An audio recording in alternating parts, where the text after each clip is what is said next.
Hi Queens, Sam here. I hope that you're doing amazing. Welcome back to my channel, Black Women Build Wealth, where we talk about building wealth and also solo parenting and lifestyle.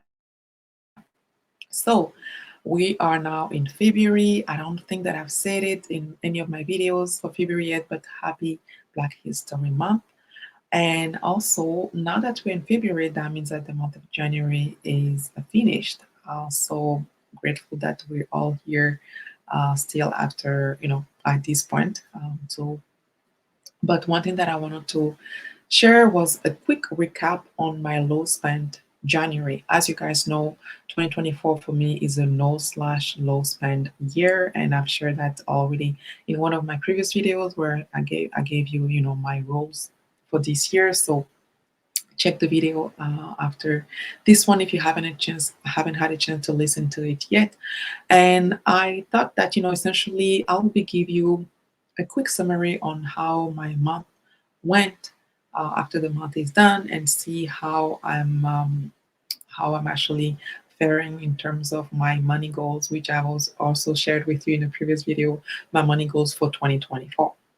So I know going into January that it was gonna be a low spend January because I have like big birthdays in January, and so I did not want to put this as a no spend month, but as a low spend month. So three things that went well for me in January. The first thing, I guess that's what people call magic month in the budgeting world, but I actually did get three paycheck in January, so that was nice to have that additional paycheck because usually it's two times a month. But I know because I'm paid bi-weekly that 2 months out of the year I'll be getting a third paycheck.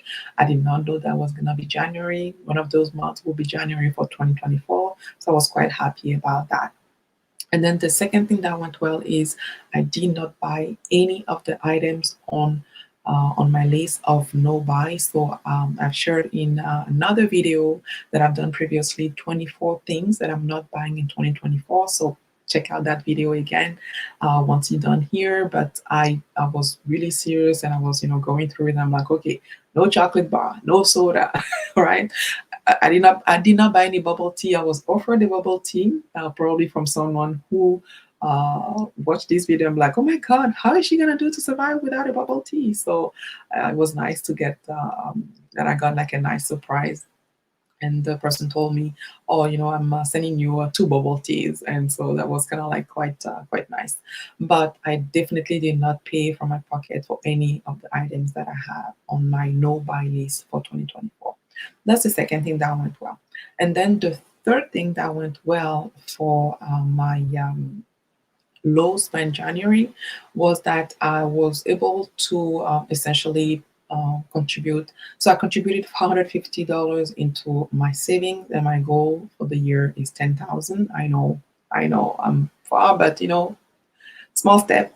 And then the second is that I contributed a total of 1250 into my kids' education fund. So I'm super happy about that. Very important for me to be contributing to the education fund. I did share in another video here how important, especially as a single mother by choice, that you start contributing to your kids' education fund. And it doesn't matter even if it's $5 a month. Open the account and just start putting the money in there and let compound interest do the work for you as you go along. So I did that. So that was good. Those were probably the money goals that I was able to contribute toward for the month of January. Now, three learnings, or I don't know, I guess three fails. I guess, yeah, I can call them three fails for the low spend 2024. So first, I did not contribute anything to toward my debt. As a matter of fact, I'm probably going to be adding debt, and we'll explain that probably in another video if I get to that. But in a nutshell, my twins are going back to daycare, and so here I guess in Canada, we were if you actually get into certain type of daycares, you can get a subsidy. However, those spots are highly competitive. My twins have been on a waiting list for 18 months to get into a subsidized daycare. And though I was approved for the subsidy, I can't find a spot to be able to put them in. So now they're like in a private daycare and I have to pay full fee. So that is actually not doubling, not tripling, but quadrupling my what I've actually planned for daycare. So you can imagine how that can destroy anyone's finances.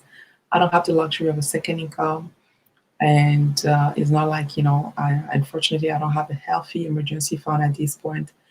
So that will mean either me taking money from my TFSA, which is the Roth IRA for you guys in the US, or adding more debt. So I'm not sure what to do. For now, I'll have to crunch the numbers and see what makes sense.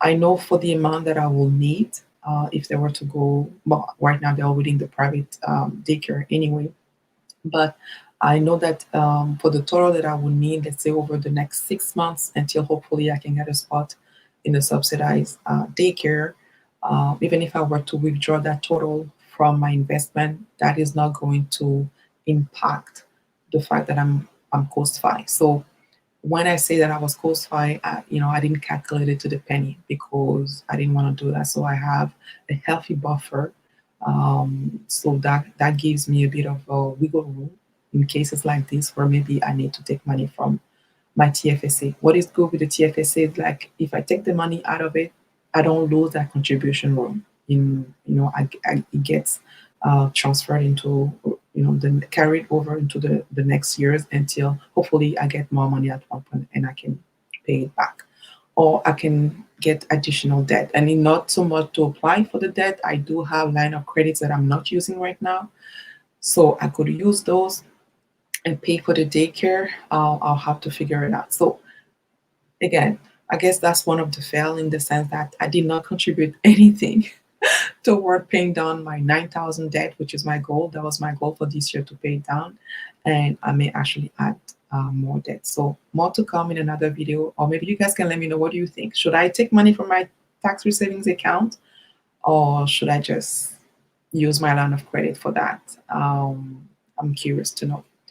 And then the second thing is I had an expense that I did not plan for, which I went, although I went and I did, but that's going to be very good for my business. So it's a business coaching program, and it's for people who want to start an online business. As you guys know, I'm determined to start making money outside of my job, and so through my financial coaching and also the Wealthy Black Women Summit, all my business is going to be online. So I've never really had that type of business before. And so when I saw that Linda from Tukende Travel, she's actually one of the Black women who's also doing the challenge with me. And if you go on her channel, you will see a video where she talks about that program. I was interested, so I joined. It's a 3 months program, and we meet on a weekly basis and we discuss different topics every week, which are important, very important for running an online business. So you can go on the channel and check it. I'm not sure if she's still open to take new registration now, but I know that after our cohort is done, she's probably going to offer it again. That's something that if you're interested, you might want to look into. So that was not planned. Definitely it's a fail if we look at it from a perspective of the fact that as of January 1st, or like early January when I was looking at my expenses for the month, that wasn't something that I had on my radar.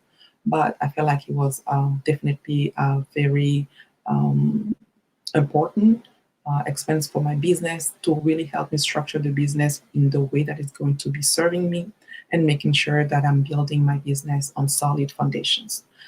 And then, so that's the second, second fail. And then the third fail that I had for the month of January is my grocery bill. Guys, what's going on with food? Okay, I'm not gonna cry, I'm not gonna sing. But listen, I know I've shared videos here on how to reduce your grocery bill, and I've put in place all of that during the month of January, right? I've shopped my pantry. I've done intermittent fasting. Not, that has helped me, but that's something that I really want to do on a regular basis. And I've done all that. I've ordered as much as possible my groceries online, because when I go in the store, it's really hard for me to stick to my list. So I just order online. I know I'm paying a bit more, but at least I'm not buying additional thing that I feel like I don't need, right? So I've done all of those things that I've showed in that video. I hope you guys check the video on 3 ways to reduce your grocery bill, or check it out after. And still, I went over how much I plan to spend for my groceries. Ah, so I don't know. I do really feel like, I've done my best and still I went over. And I'm not eating caviar. I'm not drinking red wine every night or anything like that.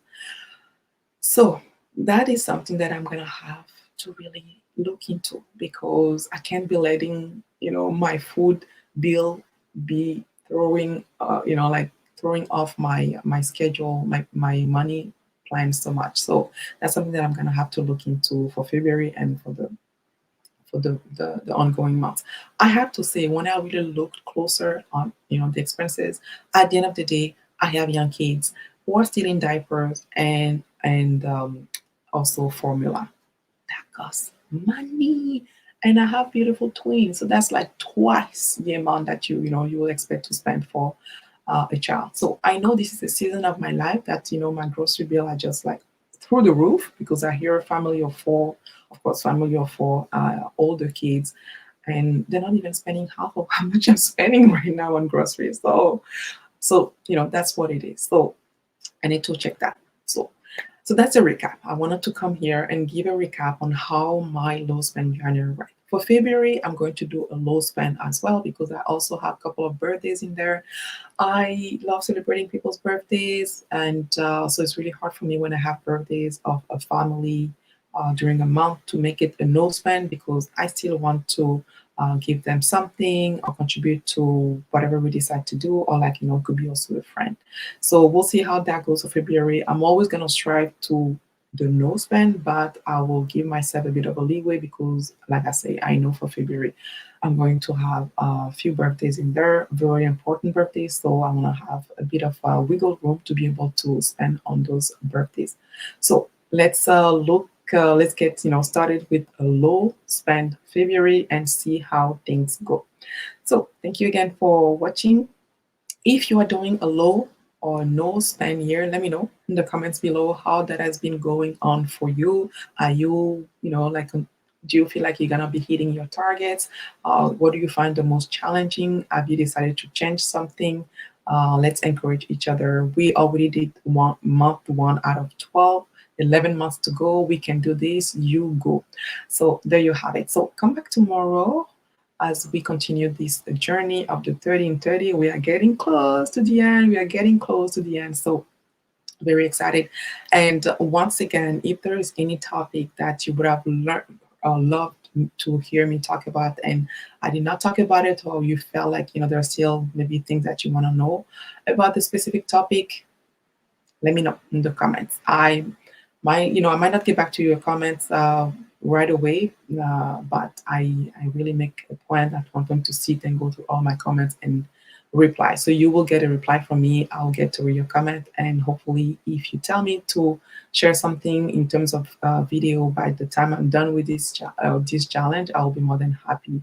If it's aligned with what I want to talk about here, I will be more than happy to do a video about it. Okay, thank you so much for watching again. Don't forget to like, subscribe, hit the notification bell, and you guessed it, share with anyone who you think is doing a low spend or no spend at this point, or who might benefit from doing one, essentially. Thank you again for watching, and I'll see you tomorrow. Until then, keep on building wealth. Bye bye.